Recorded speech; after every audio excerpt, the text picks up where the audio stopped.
My wife left me over a shocking mistake, but the truth blew her world apart. I'd finally pulled up at my house at 3 o'clock on the Saturday morning. The traffic had been atrocious on my drive back from Aberdeen to London. It always is on Fridays.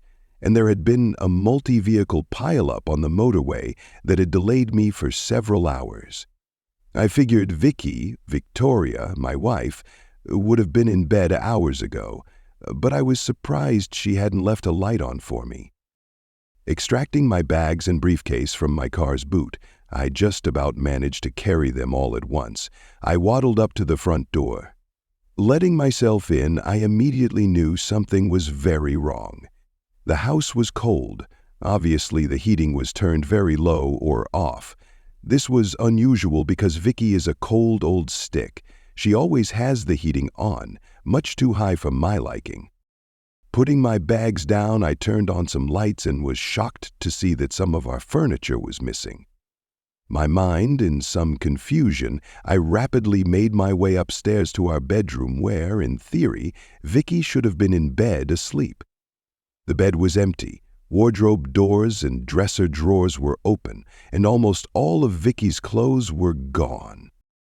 I stood there in shock for a few moments. Just what the hell was going on here? Thinking that a little shot of something would be a good idea, I made my way back to our lounge. I grabbed a bottle of rum from the bar, then collapsed into my recliner to contemplate the position I found myself in. It was plainly apparent that my loving wife had left me. But why? Vicky and I had been married for almost 19 years. We had 2 wonderful 18-year-old twin girls who both were in their first year at Bristol University. Don't try and do the math bit. Vicky was 5 months gone when we got married. Look, I'll be honest. When Vicky and I were married, I don't think we were head over heels in love with one another. We were just hating and having a good time, but you know how it is. We messed up big time. Vicky fell pregnant with Susan and Sandra, and I did the gentlemanly thing. Shit, I couldn't do much else. My old man would have killed me if I hadn't. But love is a strange thing. I soon found I was completely smitten with Vicky and my girls. Almost my whole life revolved around them. Anything Vicky wanted, I'd break my back to get her. I don't care what anyone says. I'm as devoted to her as any man can be to his wife. And since the girls had been away at uni, we had been making up for the time we lost when they were children. Everything wasn't completely roses, though. Victoria was a strong-willed woman, and to be honest, I did normally give in to her wishes, just to keep the peace. Generally, I was happy with most things in my marriage. But now it looked like I'd been living a lie, or at least Vicky had. It certainly looked like Vicky had left me. I just couldn't figure out why. She was always telling me how much she loved me. We had discussed the fact that neither of us really thought we would have gotten married to each other had she not become pregnant.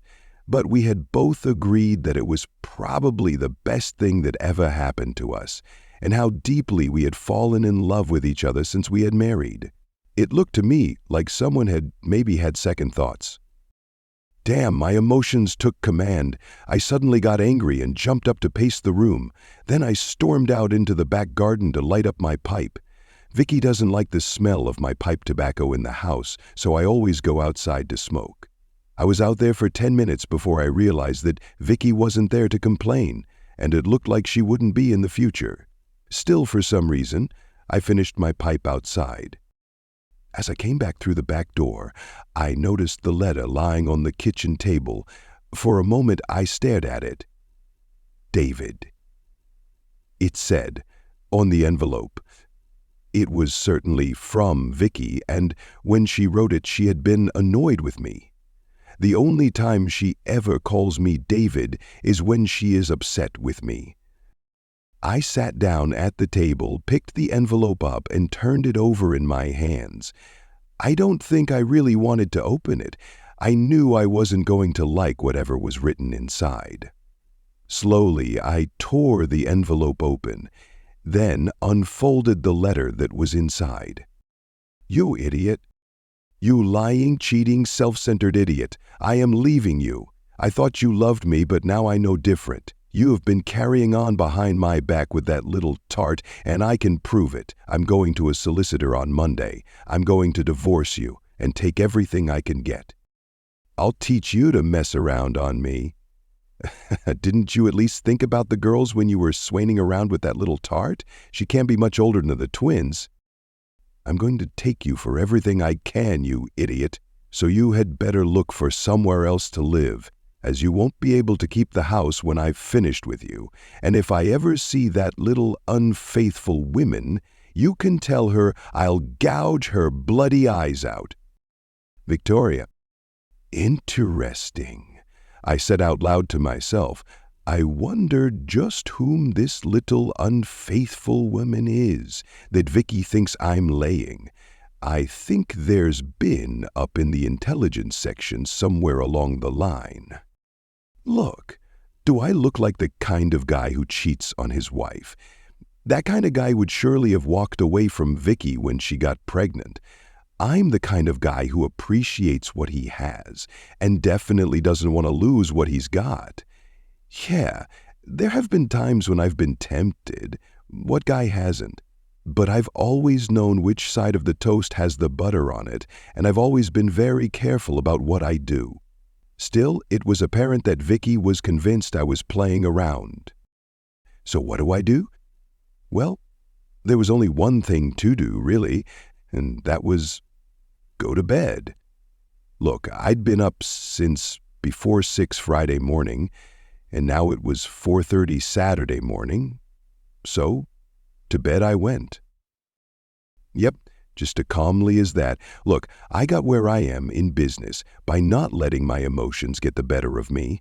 Once I knew what the problem was, I could relax a little, knowing that I could quickly put Vicky's mind at rest.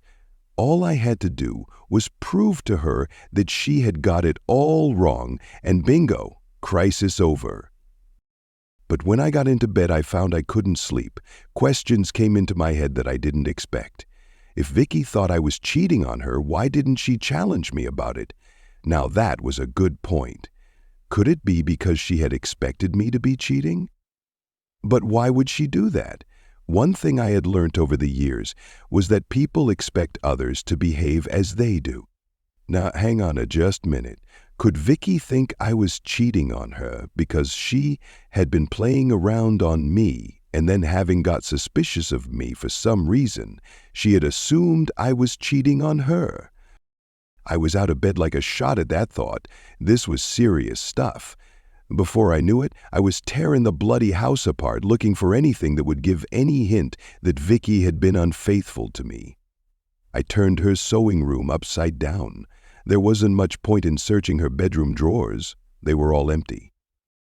I hit the computer. It took me hours to search that.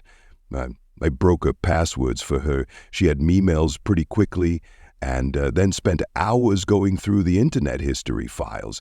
A complete waste of bloody time, but necessary. I found absolutely nothing besides Vicky's hunt for a divorce lawyer. She had made that on the Thursday. But I could find no sign that she had actually contacted the solicitor she had apparently chosen. I got a wicked idea. The only way to win a battle is to take the offensive. It was an off chance, but I thought I'd give it a try anyway.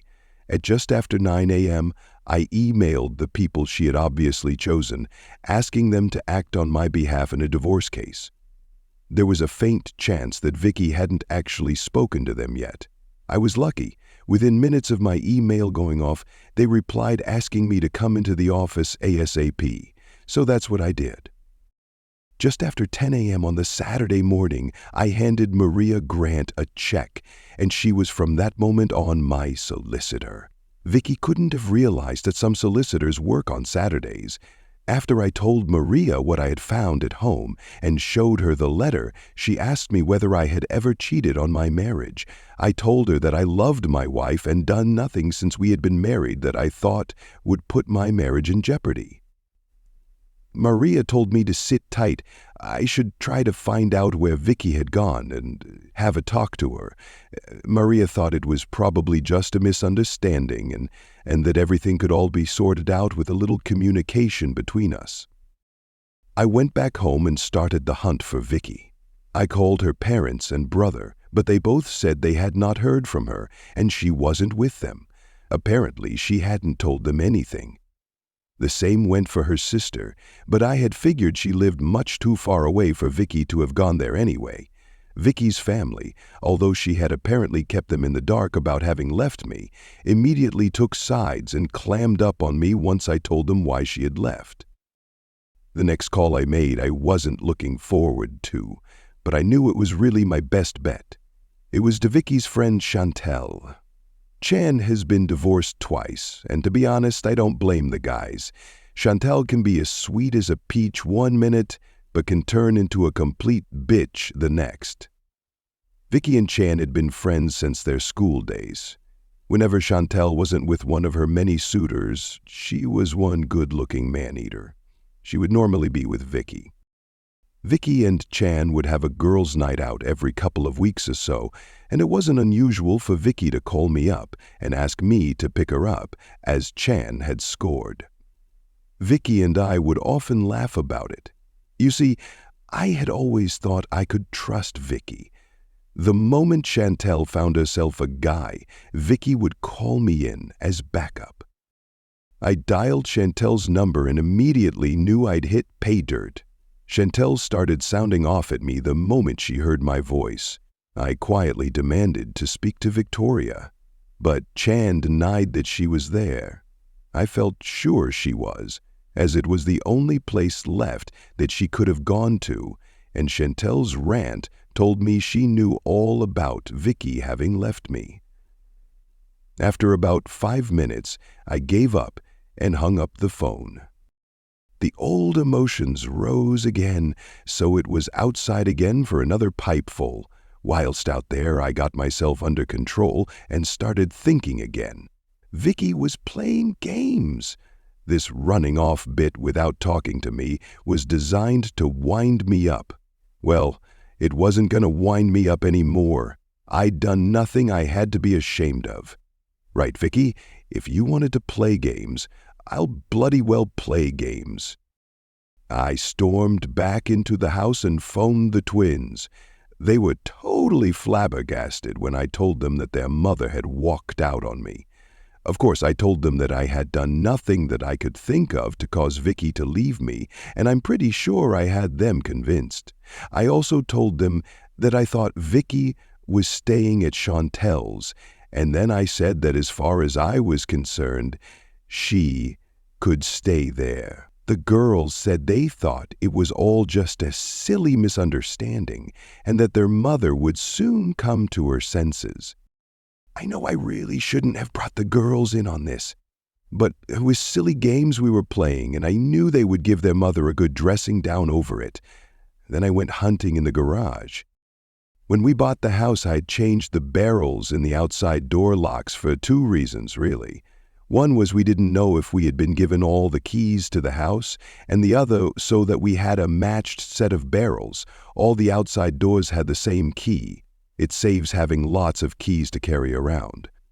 Eurolock barrel only takes a few minutes to fit. Now I changed all the barrels back to the originals, then disabled the garage door opener and bolted the shutter down.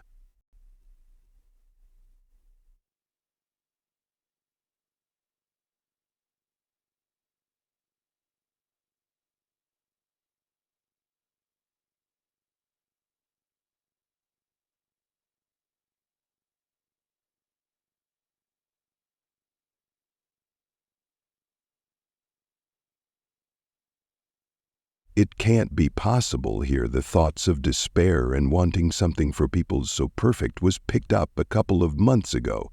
Packing our beds with Glisser, she Vicky moving and had come across to see. What gossip, Vicky moving and had come across to see. He got very little out of me, But I found out that a rider's rental truck had appeared Friday morning, and 2 guys and a woman helped Vicky take a lot of stuff from the house. The 2 guys drove off in the truck, and Vicky followed in her Saab. The other woman drove off in a pink VW Beetle. I was right. It was Chantelle. That obnoxious little pink Beetle belonged to her. That night I drew all the curtains downstairs in the house and closed the blinds in the garage windows. From the outside no one could see in, but I could look out from the upstairs windows, and I could see the front door and drive through the security CCT system. I'd put that in a few years back, so Vicky could see who was at the door when I wasn't at home. Then I called Chantelle again. "I told you, David, Victoria is not here. I don't know where she is, and if I did, I wouldn't tell you anyway, you cheating idiot." "That's perfectly all right, Chan, I understand. I just want you to give Vicky a message for me, if you should happen to see her, that is. Tell her that as she has chosen to believe some stupid rumor without even speaking to me, I don't think I want to know where she has gone. In fact, I don't think I want to see her again. If by any chance you do hear from her, can you ask her to let me know where I should have my solicitor send the divorce papers? I'm intending to divorce her for desertion. We'll just see who gets the short end of the stick in her little game now." "You can't do that. She's going to divorce you for adultery." "Before she can do that, Chantelle, I actually have to have committed adultery with someone, and as I know I have and haven't done, I think I'm pretty safe on that score." Now don't you go fretting that little head of yours. The divorce will be settled in my favor because Vicky has taken it in her head to desert me. I've got a stupid letter here from her saying she is doing just that. My solicitor tells me that's all I'm going to need." "But you were seen." I hung up and then pulled the plug on the phone. That little slip of the tongue by Chantelle was all I needed to hear. She had said, "I," and then changed her mind and said, "You were seen," from that last half a sentence. I figured it was Chantelle who thought she had seen me with another woman somewhere. Now, would Chan tell Vicky exactly what I had said, and would that put doubt into Vicky's mind? I went into the kitchen and made myself a meal. Then after it was completely dark outside, I slipped out the back door and walked around the house to make sure that no one could see inside. Vicky wanted to play games. So games we would play. Then I settled myself on the computer to entertain myself until the fun I hoped was going to start actually did. It was 8:30 when I saw Vicky's Saab pull into the drive on the CCT. Vicky must have had a change of plan. I could see her sitting in the car, watching the house for a while. Then Chantelle walked up and joined her in the car. Chantelle must have arrived in her own car and parked it in the street where I couldn't see it. It appeared Vicky was hedging her bets. I hoped she was thinking that maybe she didn't have enough evidence if it came to a court battle, or that maybe she had it wrong. In any case, I guess she was hoping she was back to stay. If she was living in the house, I wouldn't be able to claim she had deserted me. After waiting about 15 minutes, Vicky got out of the car and tried to unlock the front door. I realized she had probably been trying to get the garage door to open with the remote control, but had finally given up. Of course, her key wouldn't fit the lock. Vicky rang the doorbell a couple of times and even called out to me through the post box. Chantelle got out of the Saab and joined her. I could hear them talking, but other than hearing Chantelle say, "Try the other door," nothing else was clear enough. They both passed out of the CCT's range, and shortly I heard them at the kitchen door, then the patio doors not 5 feet from me. The next minute they were back at the front door. After trying the front door yet again, Vicky went over and tried to pull up the garage shutter by hand. After giving that up as a bad job, the two of them went back to the Saab and stood by it for some time, having an animated conversation. That ended when Chantelle walked away and Vicky got back into her car. For the next half an hour, Vicky sat there apparently making repeated calls on her mobile phone, but not actually talking to anyone. I could only assume she was making alternate calls to the house phone, but the line was tied up because I had the computer on the internet and my mobile phone that I had switched off. Then Chantelle returned carrying a McDonald's bag. She joined Vicky in the sob, and they stayed there until well after midnight, when, quite suddenly, they drove away. Sticking my head around the curtain, I saw that they had left Chantelle's VW parked in the street, so I assumed they planned on coming back the following morning. All day Sunday, they sat out there in the drive with Chantelle making numerous trips to McDonald's, which is not too far away. Once again, they left just after midnight, but this time they took Chantelle's car as well. I assumed that Chantelle needed it to get to work the following morning. I was up and out of the house very early on the Monday, just in case Vicky turned up again. I went out to the motorway service area, where I got myself a questionable breakfast. Then I sat reading the daily papers until it was time for me to go to work. Unusually for me, I was the first one in that morning. I figured the game would come to an end today. Vicky was bound to call me at the office. But I figured I'd got some payback for her giving me the fright she had on the Friday night. Sure enough, 9:05, my phone rang. "David, where the hell have you been?" Vicky demanded. "I've been trying to get into the house all weekend." This verbal attack upset me again. To be honest, I was expecting a very contrite Victoria that morning. "I wouldn't suggest you try to get into the house again, Vicky. You don't live there anymore, remember, and as the house is much too big for me alone, I've rented it out." A lie, of course, but it had the desired effect. Vicky went loopy. "Are you mad? You can't have rented it out. Why the hell would you do that?" "Now look, Vicky, we've got a very expensive court battle coming up. The rent in the house will help pay for it." "You've gone bloody crazy." "No, Vicky, you went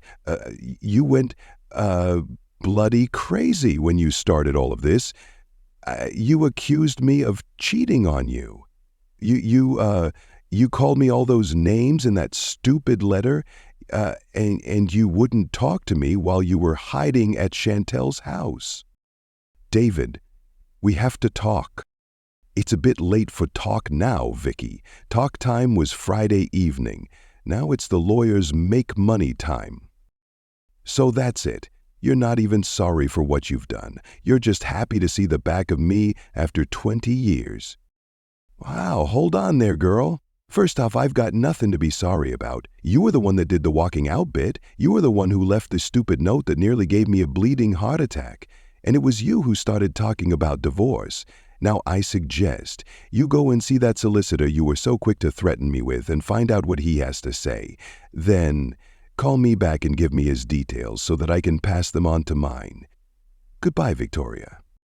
I hung up the phone. Oh, was I pushing things too far? Well, yes, I suppose I probably was, but as far as I'm concerned, there is only one thing worse than finding your spouse, is playing around behind your back, and that's when the person you love doesn't have the trust in you that they should have.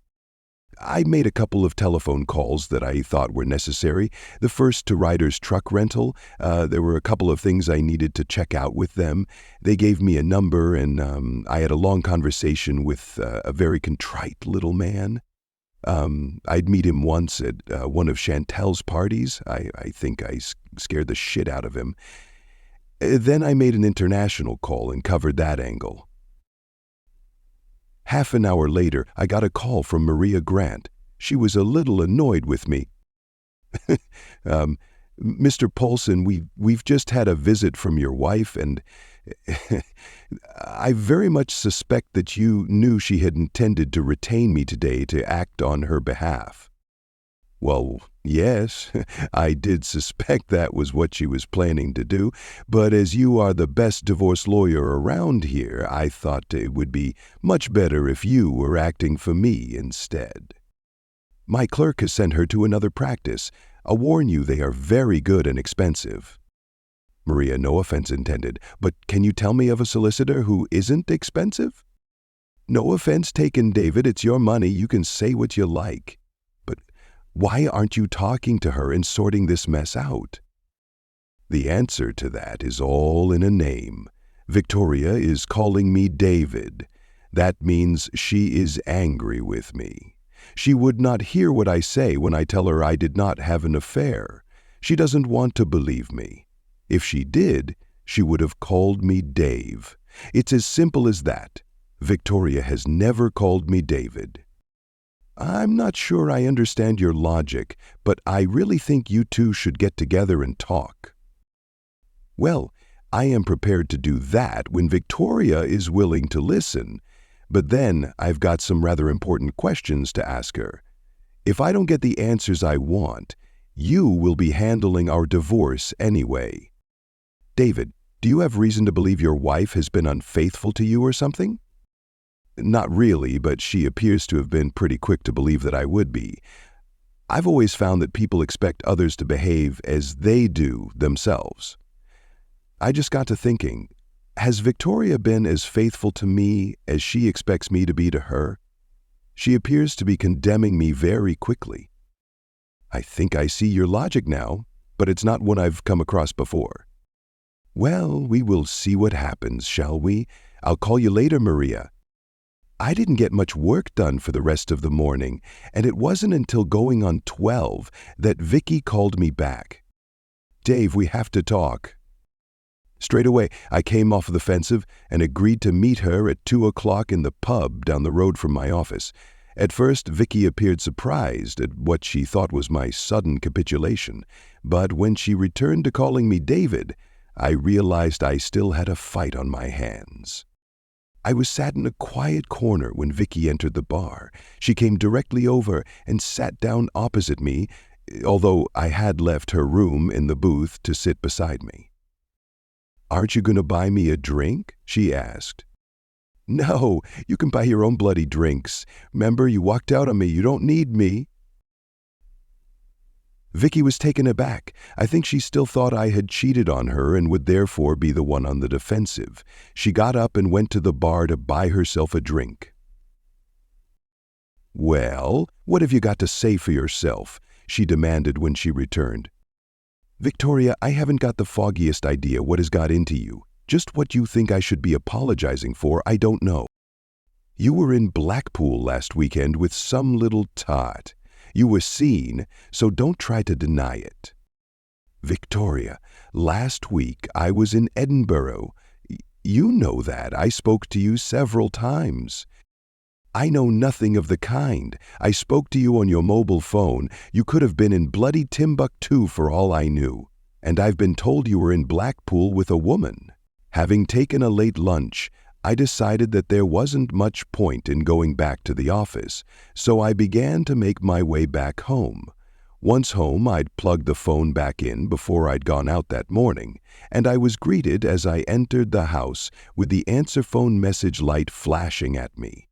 There were a couple of messages early in the day that Vicky had obviously left before she called me at work. They were of the demanding to know where I was and why couldn't she get into the house variety. Then there was a call from Ricky Morris. Ricky and I had been at school together. We weren't exactly friends back then, but let's just say that on the quiet, it was with my help he got such good marks for his homework. Ricky liked to play the tough man when he was with his mates, but really he wanted to do well at school, and I kind of acted as a private tutor for him. "Dave, I've been trying to call you all the bleeding weekend." "What's the story, mate?" Victoria and Chantelle were at the club Friday night. Chantelle was telling everyone that you two have separated. Give me a call, will you? I need to know how you want to play things. I returned Rick's call, but before I had a chance to say anything, he announced he was coming over straight away and hung up on me. Within 10 minutes, his car pulled into my drive. As I said, Ricky is a hard man who, in his younger days, had gotten into quite a bit of trouble with the police. He'd sorted himself out quite nicely once he joined a good gym where he'd gotten into amateur boxing.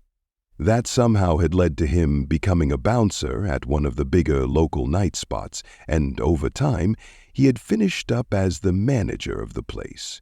Some say that he is also part owner of a couple of the local night spots, which I wouldn't put past him.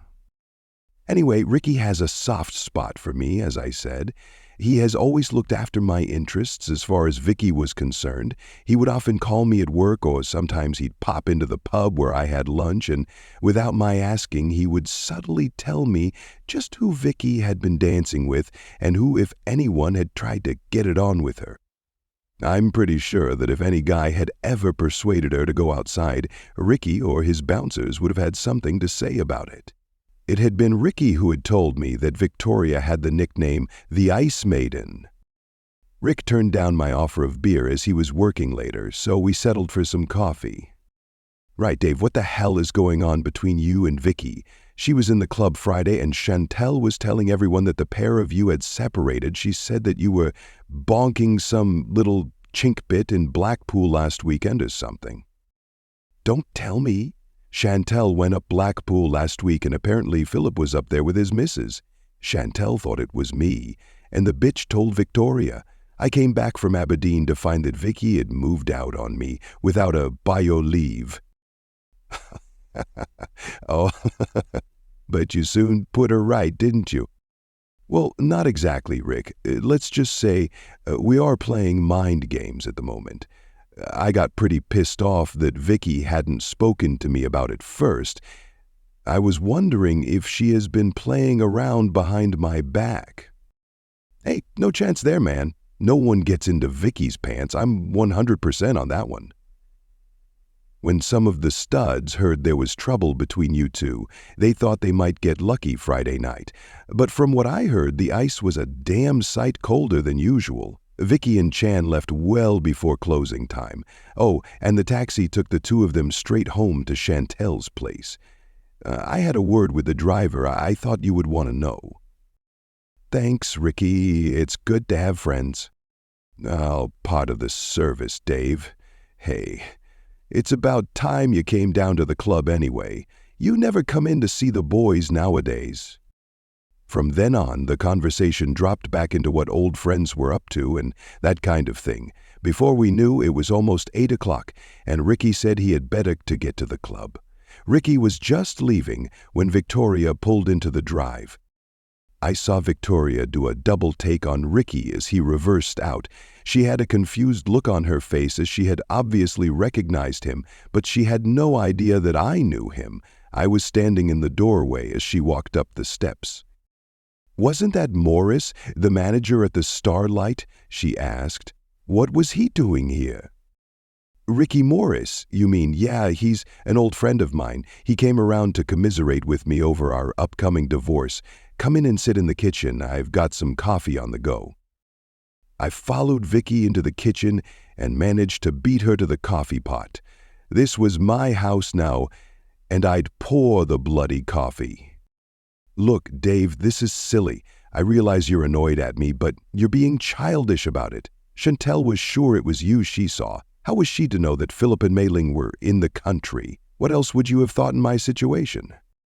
I would have thought that Chantelle had made a mistake, until I had checked up on things myself. But you didn't check up, did you? You decided to leave me. Look, Dave, I was wrong. I'll admit that. But why did you lock me out of the house? Because you decided it was no longer your house and left it. When you walked out that door on Friday, you effectively ended our marriage. Don't be silly, Dave. I was angry, and I was trying to teach you a lesson. I realize it was a stupid thing to do. Look, I'm sorry, and I want to come back home.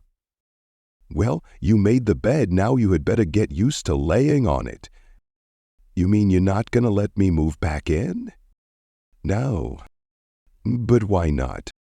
Because I don't believe you, or at least I don't trust you. Tell me, when did Chantelle tell you she had seen Philip in Blackpool? Tuesday, when she came back. Why do you ask? Before I spoke to you on the phone that night, or after? Ader. So on Wednesday when I called you, you knew that Chan thought she had seen me, or rather, Philip. Ah, yes. So why didn't you challenge me on Wednesday evening? Better than that, why didn't you call me back on Tuesday after Chan told you? Why did you act as if nothing was wrong? I don't know. I wasn't sure what I was going to do about it then. But you made up your mind, didn't you? You decided life would be better without me. You thought you were going to get it all, didn't you? All our savings and a good chunk of my pension as well. I didn't matter. It was only the money you were worried about. Oh my God, no, Dave, where the hell did you get that idea? I just wanted to throw a scare into you, honestly. If you were just throwing a scare into me, why take all that furniture? Just you not being here would be a scare. You didn't have to empty half the bloody house. You are right, it was overdoing things, but Chan said it would make you think I was serious. Oh, Chan again. It always comes back to Chan. Do you know that nearly all of the disagreements we've had over the years have come down to Chan and the ideas she puts into your head? And there's one other point. If Chantelle had told you she had seen me with a Chinese girl, what would you have thought? I would have immediately thought of Phil. But Jan never told you the girl she claimed she saw me with was an Oriental, did she? I suppose she didn't notice. You have to admit Mei Ling's features aren't that strong. So why the bloody hell was Chantelle telling all the guys down the club that I was shacked up with a little chink bird?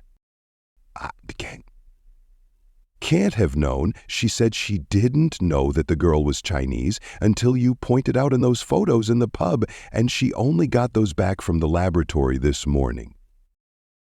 Don't ask me. Ask Ricky next time you see him, or any of your fancy men down at the club. They'll tell you what Chan was telling everyone. I think Chantelle knew it was Mei Ling and Philip when she saw them. I just can't figure out why she told you she didn't recognize them. But why would she do that? I don't know, Victoria. She's your bloody friend. You tell me what she was trying to achieve and why. But she seemed so sure. It was her idea for me to move out of the house. Vicky sat there silently staring into space for a long time. I got up and poured myself a drink. "Can I have one of those?" she asked. I poured her a scotch and soda. "Dave, can I ask you something?" "Anything you like. But will you be honest with me?" "I've always been honest with you. Well, there were a couple of times when I had to lie to you, when I was planning surprises, like our 10th anniversary honeymoon." "No, this is serious. I need you to tell me the truth. Have you ever made a pass at Chan since we've been married?" "Now who's trying to be funny? Of course I haven't. Do I look daft? God knows what you could catch off her. She never has been choosy." "And what about Fran Cooper, your old secretary?" "Fran? Are you mad? You've met her husband. What do you think, I've got a bloody death wish?" "So you've never made a pass at Chan, and you never had anything going with Fran?" "Don't be silly. Why do you ask?" "You definitely never kissed Fan." "Well, of course I kissed her a few times. If I remember, I thought her old man was after your tonsils a few times under the mistletoe at those Christmas dues." "I mean, beside the Christmas parties, everyone kisses under the mistletoe." "You're being silly again. Only a fool would mix business with pleasure, and besides that, I was very happy with the woman I had." "Bugger, I've been such a fool." "I'll make no comment on that, but it's cost you more than you'll ever know." Vicky looked at me with the look that should have sent me dashing over there to comfort her. My heart went out to her, but I was still trying to retain the moral high ground. I was still playing the put-upon husband. Then she turned on the tears.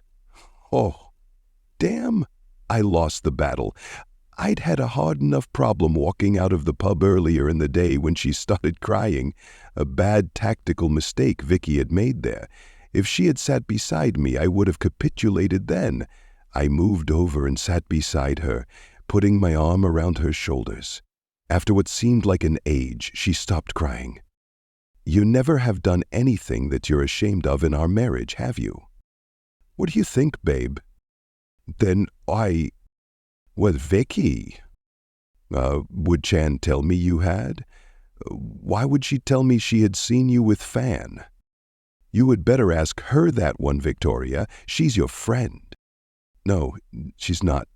Not anymore, she isn't. I don't know why, but every doubt I've had about you in our married life, I can trace back to Chan. What bloody doubts?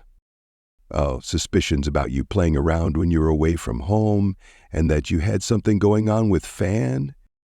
Do bloody what? Why the hell have you never said anything in the past? Because I love you. I didn't want to bring anything to a head. I thought I'd let things slide and you would come back to me. I'd never leave you, Vicky. I love you too much. I know that now. I should have always known it. I'm sorry, Dave. I haven't been a very good wife. I haven't given you the trust I should have. Can you forgive me? Ooh, now there's a question, but I don't think it's for me to answer. I think you need to answer that yourself. Look into your heart and work out why you thought I would be unfaithful to you. When you can figure that one out, I think you'll have your answer. Vicky reached into her bag and retrieved her mobile phone. Deliberately, she dialed a number. Chantelle, you are no longer a friend of mine. I never want to see you or hear from you again. Shut up and listen, you bitch. I'm calling you because if I met you in person, I'm not sure I could control myself. I might kill you or something. All my life I listened to you. Now I realize you have always been trying to drive a wedge between me and my husband. You've lied to me so many times I can't count them. No, stay out of my life from now on. Vicky looked up at me. Can I bring my bags in out of the car now? Oh, we'll go straight to bed. I've missed you for the last couple of weeks, and you'll definitely not need any night clothes tonight.